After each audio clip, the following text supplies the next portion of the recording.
Oh, I have yellow. Oh, yeah? Okay. So thanks for your patience. We're still waiting on one other person, so.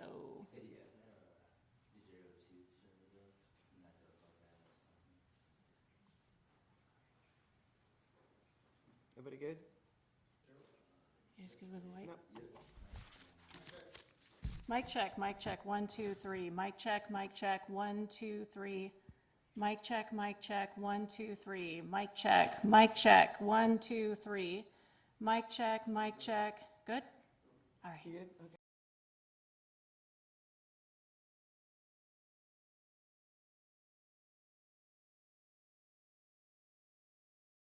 RRYHALL, and he's going to give an announcement.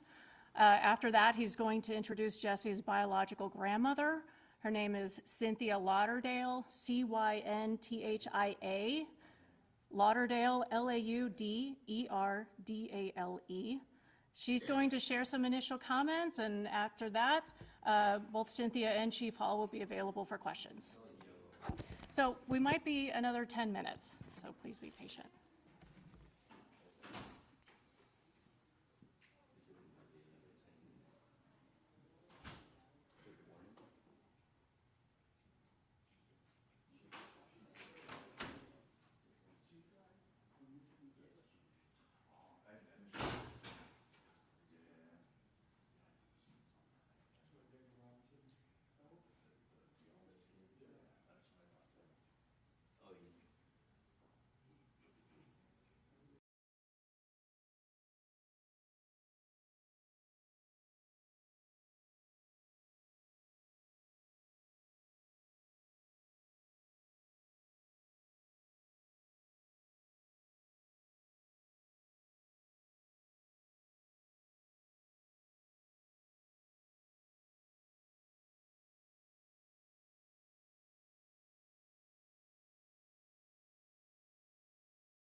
All right, good morning. You guys ready to go? Yeah, okay. Jesse Wilson was a 10-year-old boy who deserved the best in life. He deserved the love and care every child needs to thrive. In July of 2016, Jesse's adoptive mother reported to us that Jesse had run away from home in the middle of the night by slipping out a second-story bedroom window. In the days and weeks that followed, residents from Buckeye and all over the valley put their heart and soul into helping us search and try to find Jesse and bringing him back home. Law enforcement, including the FBI, Maricopa County Sheriff's Office, and all local agencies in the valley assisted, provided resources and manpowers in a search to help find him and investigate what happened. In 2018, sadly, Jesse's remains were discovered on the side of the road near Broadway and SR 85, State Route 85. This was an incredibly challenging and emotional case that had a big impact on our entire community as well as our police department. Buckeye Police Department never gave up on Jesse.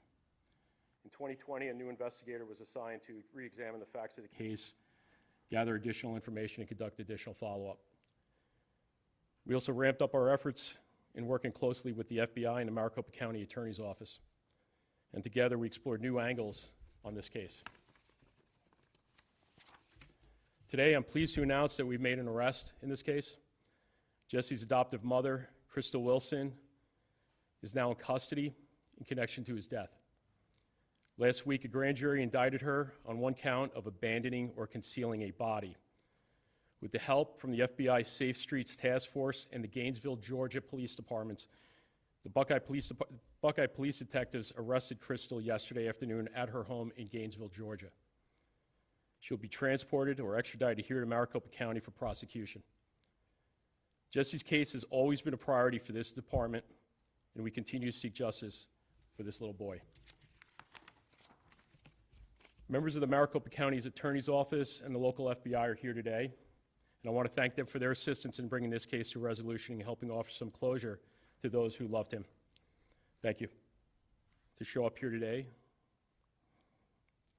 has been a strong and resilient voice in seeking justice for her grandson. And I'd like to invite her to the podium to share her thoughts on the arrest. Come on up here.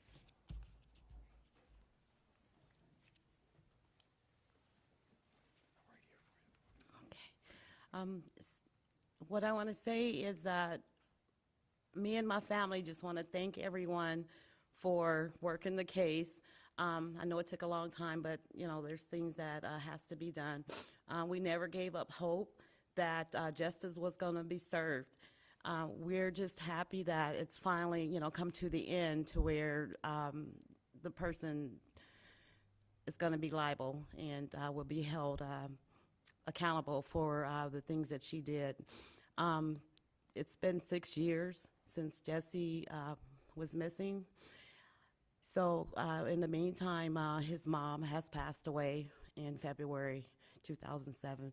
But there was one thing that she said before she did pass away, is that justice will be served, Mom.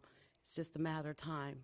So God took her, and she's in another place.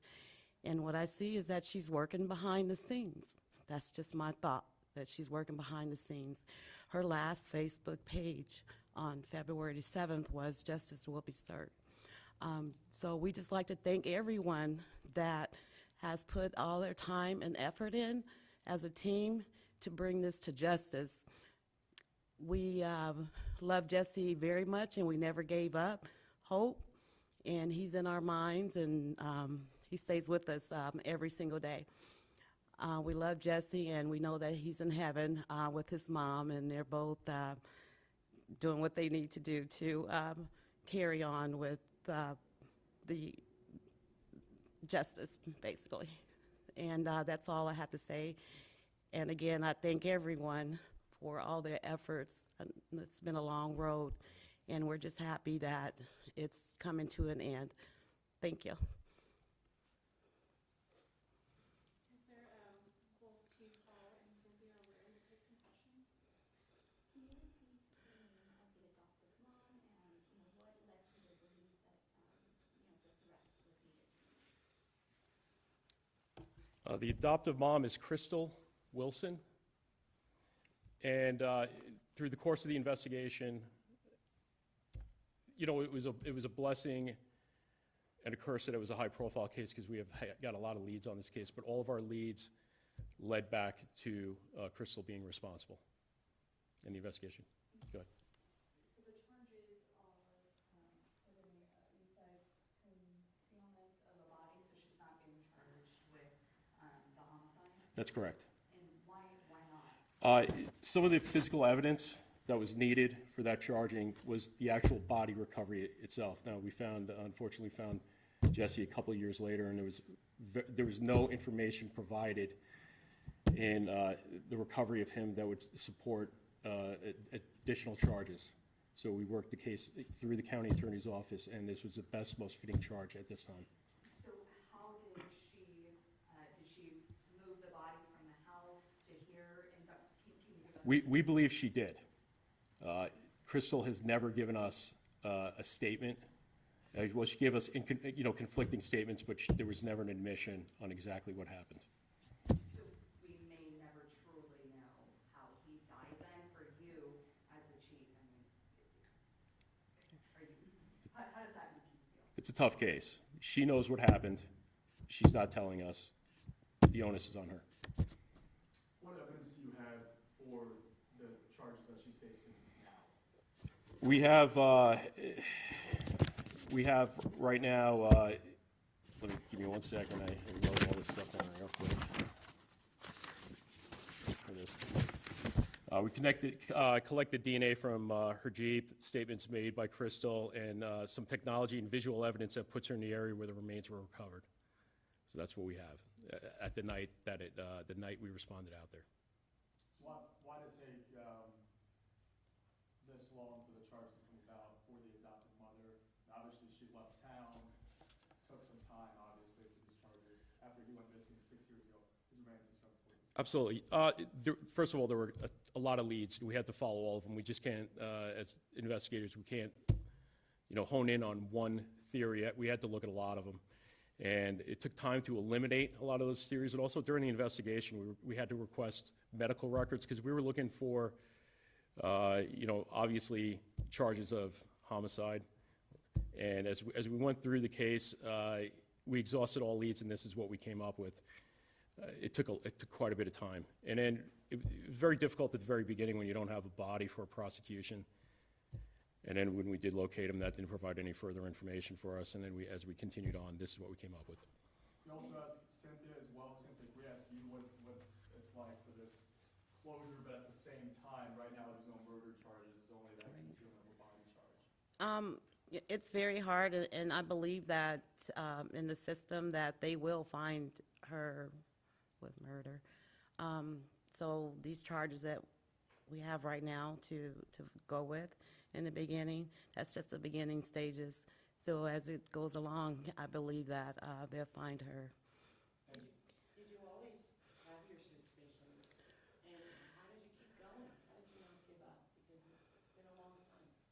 I did have my suspicions from the beginning, just from, what people were basically saying, and people that knew her, I talked to them, and, they were telling me things. So, yeah, I had my suspicions. And as far as, keep going, I just kept my mind busy, kept working, and but every day, there wasn't a day that went by that I didn't think about it. It's very hard. And even now, it's hard, but I just keep going. Did you have any type of personal relationship with her at all? No, not at all. I didn't know who she was. Chief or Cynthia, what's the status of the other 2 children who were under her care? Her rights were severance from the other 2 kids. I do continue to have visits with, one of them. And, Darian, Jaden, so he'll be 18 next year, April. Have they shared anything with you about the case or how they feel in regards to some closure coming? Yes, You're feeling okay? yes, mm-hmm. Chief, did you ever locate anything that indicated a murder weapon or anything? No, we don't believe, We don't think so. Well, I mean, I know so. We didn't locate any murder weapon and anything along those lines.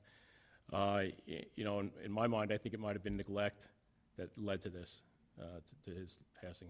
What type of, these type of charges, I mean, what would she be looking at? That I'm not sure of. That's more of a question for the county attorney. Yeah. Cynthia, Chief says that right now Crystal is not cooperating with the investigation, not speaking up. By the off chance that she's watching this, what kind of words would you say to her? What I would say is, why would you hurt a child? That's a kid. And he didn't deserve what was done to him. So you need to be held accountable for his death, and you need to speak up and let them know what happened. Chief, can you expand on why you believe it's neglect? That I can't. I just, you know, there were some factors at the very beginning in the investigation. There was some issues at the house related to air conditioning being out, and there were just a few factors in my mind that I would lead to it. But again, I wasn't the lead investigator on it, so my thoughts are a little more broader than theirs. And the lead investigator would be here, but he's on his way back from Georgia right now. Do you know when she's gonna be extradited? We'll probably know that today. She could fight extradition, she could waive it. We don't know at this point, but we'll probably have that information later today. She just had her initial last night. Any details on her arrest? Was there resistance? Do you have any details? No, she was taken into custody and without any issues, and but she refused to speak with us about the case. She was staying with family in Georgia? That I'm not sure of. She was there for some time? Yes, and yeah, she was living in Georgia for several years, and we were tracking that.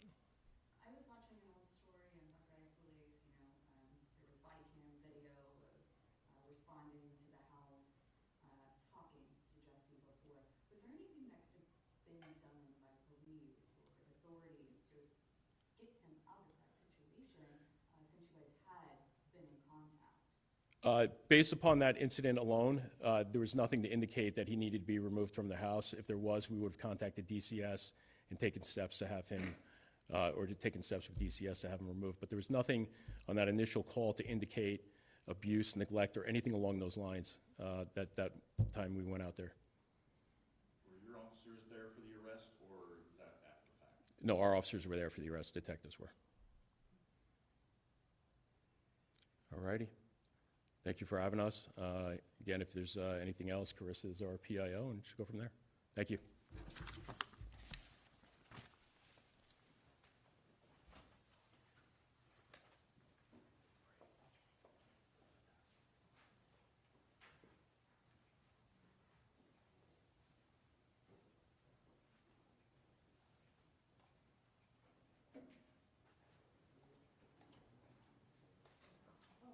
Let me just let everybody know, we have the printed press release in